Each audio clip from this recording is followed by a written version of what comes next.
Hello everyone, welcome back to my YouTube channel. आज हम करेंगे क्लास 12th की अकाउंटेंसी का चैप्टर 3 जिसका नाम है change in profit sharing ratio among the existing partner का सोल्यूशन नंबर 9। क्वेश्चन नंबर 9 मैंने ऑलरेडी नोट कर रखा है। क्वेश्चन नंबर 9 हमें कह रहा है calculate the value of goodwill on the basis of 3 years purchase of the weightage average profit of last 5 year। Profit to be weightage 1, 2, 3, 4, 5, the greatest weightage to be given to the last year। Profit of last 5 years work. Profit हमें बता रखा है 31 March 2015 का profit है 80,000। 31 मार्च 2016 का profit है 1,05,000 after considering abnormal loss of rupees 41,500। इसके बाद 31 मार्च 2017 का लॉस हमें गिवन है 20,000 जिसमें आपको मेंशन है कि after considering abnormal gain of rupees 40,000। 31 मार्च 2018 का प्रॉफिट हमें गिवन है 1,80,000। 31 मार्च 2019 का प्रॉफिट है 2 लाख रुपीज। आगे बता रखा है books of accounts of a firm revealed that closing stock as on 31 March 2015 was over valued by 40,000। Second point में हमें गिवन है repair to machinery rupees 60,000 were wrongly debit to machinery account on 1st July 2017। Depreciation was charged on machinery 20% on the diminishing balance method। तो इस question में हमें value of goodwill पता करनी है वेटेज एवरेज प्रॉफिट मेथड से।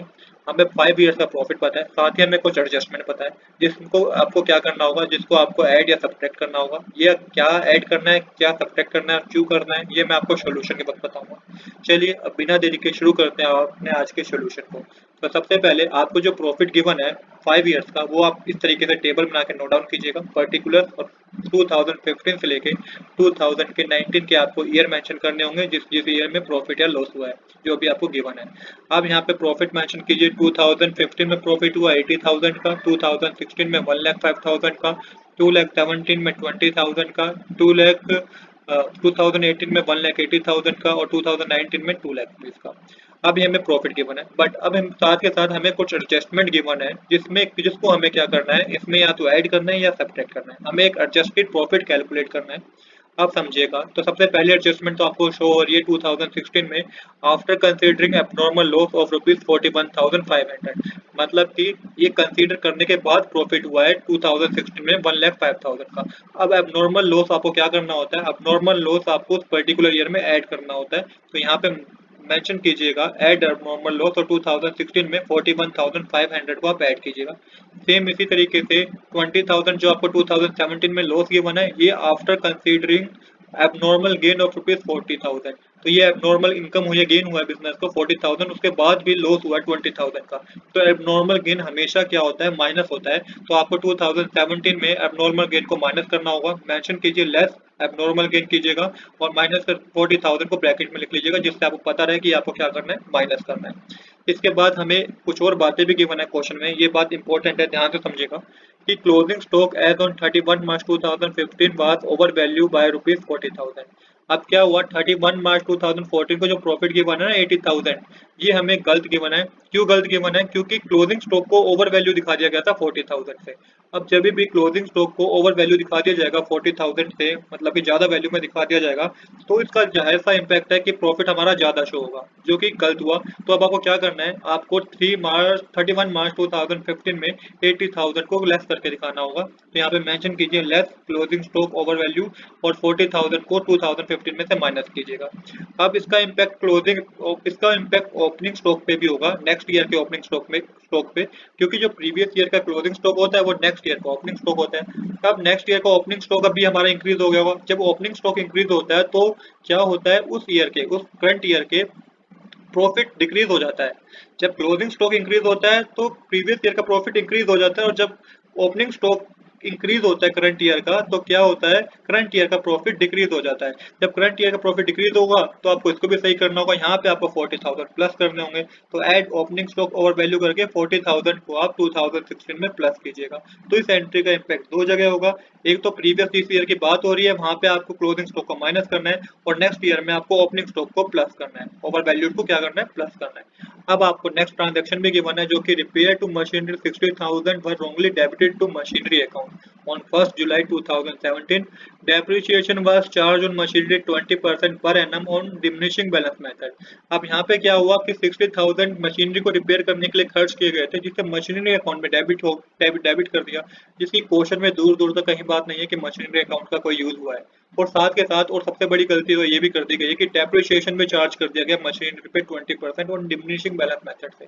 अब देखिए, अब 1 जुलाई 2017 को जब रिपेयर किया गया मशीनरी को, तो उसे प्रॉफिट एंड लॉस अकाउंट में दिखाया जाना चाहिए था, जो कि दिखाया नहीं गया। अगर दिखाया जाता तो 2018 का प्रॉफिट इतना ना होता, 2018 का प्रॉफिट कम होता। तो अब यहाँ आपको ये सही करना है, तो यहाँ पे मेंशन कीजिए लेस रिपेयर एक्सपेंस और 60,000 को आप 2018 वाले कॉलम में शो कीजिएगा माइनस में, क्योंकि 60,000 अगर पहले शो हो जाता तो प्रॉफिट 1,20,000 का होता, जो कि हुआ नहीं शो, तो 60,000 अब आपको माइनस करने होंगे 2018 में। साथ के साथ एक और जो सबसे बड़ी गलती की गई, डेप्रिसिएशन को डेबिट साइड दिखा दिया गया प्रॉफिट एंड लॉस अकाउंट पे, वो भी डिमिनिशिंग बैलेंस मेथड के थ्रू। अब डेप्रिसिएशन आप कैलकुलेट करना होगा, पहले किस तरीके से डेप्रिसिएशन कैलकुलेट होगा 2018 का, तो 60,000 पे 20% का डेप्रिसिएशन लगाया और मल्टीप्लाई 9/12 आपको इसलिए करना है क्योंकि 1 जुलाई 2017 डेट मेंशन थी, तो टोटल 9 मंथ होते हैं 31 मार्च तक, ये कैलकुलेट करके 9,000 आएगा। अब डिमिनिशिंग मेथड है तो ये आपको 60,000 में से 9,000 माइनस करने होंगे, फिर आपको 20% कैलकुलेट करना होगा 2019 के लिए, ये आपका 10,200 आएगा। अब यहाँ पे समझिए, यहाँ पे आपको डेप्रिसिएशन ऐड करना है।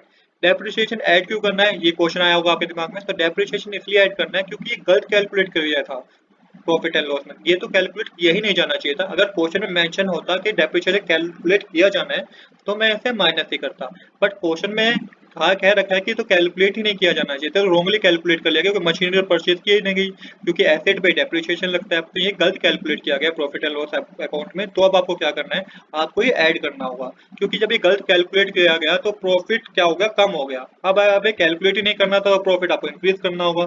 मेंशन कीजिएगा एड डेप्रिसिएशन, और 9,000 आपको 2018 में मेंशन करना है और 10,200 आपको 2019 के कॉलम में मेंशन करना है। अब टोटल कीजिए, तो 2015 का टोटल होगा 40,000, 2016 का टोटल होगा 1,86,000, तो 2017 का टोटल लॉस होगा 60,000 का, 2018 का टोटल होगा 1,29,000 का, और 2019 का टोटल होगा 2,10,200 का। ये इसमें जो आपको आइटम लेस करने हैं उसे लेस कीजिएगा, जो प्लस करने हैं उन्हें ऐड कीजिएगा। अब आपको एक और कॉलम बनाना है जो कि ईयर, प्रॉफिट, वेट और प्रोडक्ट। अब यहाँ पे आप सारे ईयर मेंशन कर लीजिए, और अभी जो आपके आपने जो प्रॉफिट कैलकुलेट किया है वो सारे प्रॉफिट भी मेंशन कर लीजिए, जो कि 2015 का 40,000 है, 2016 का 1,86,500 है, 2017 का 60,000 है, 2018 का 1,29,000 है, और 2019 का 2,10,200 है। यहाँ पे वेट मेंशन कर लीजिए जो कि आपको क्वेश्चन में गिवन है 1 2 3 4 5। अब आपको प्रोडक्ट करना है, तो प्रॉफिट मल्टीप्लाई वेट कीजिएगा, 40,000 मल्टीप्लाई 1 करेंगे 40,000 आएगा। 1,86,500 को 2 से मल्टीप्लाई करेंगे तो ये आपका 3,73,000 आएगा। 60,000 को 3 से मल्टीप्लाई करेंगे तो ये 1,80,000 आएगा, जो कि आपको माइनस करना होगा, क्योंकि ये 60,000 हमें क्या गिवन था, ये 60,000 हमें लॉस गिवन था, इसलिए आपको ये क्या करना होगा, माइनस करना होगा। उसके बाद आपको 1,29,000 को 4 से मल्टीप्लाई करना है, जो कि मल्टीप्लाई करने पे 1,60,000 आएगा, और 2,10,200 को 5 से मल्टीप्लाई करना है, जो कि आपका 10,51,000 आएगा।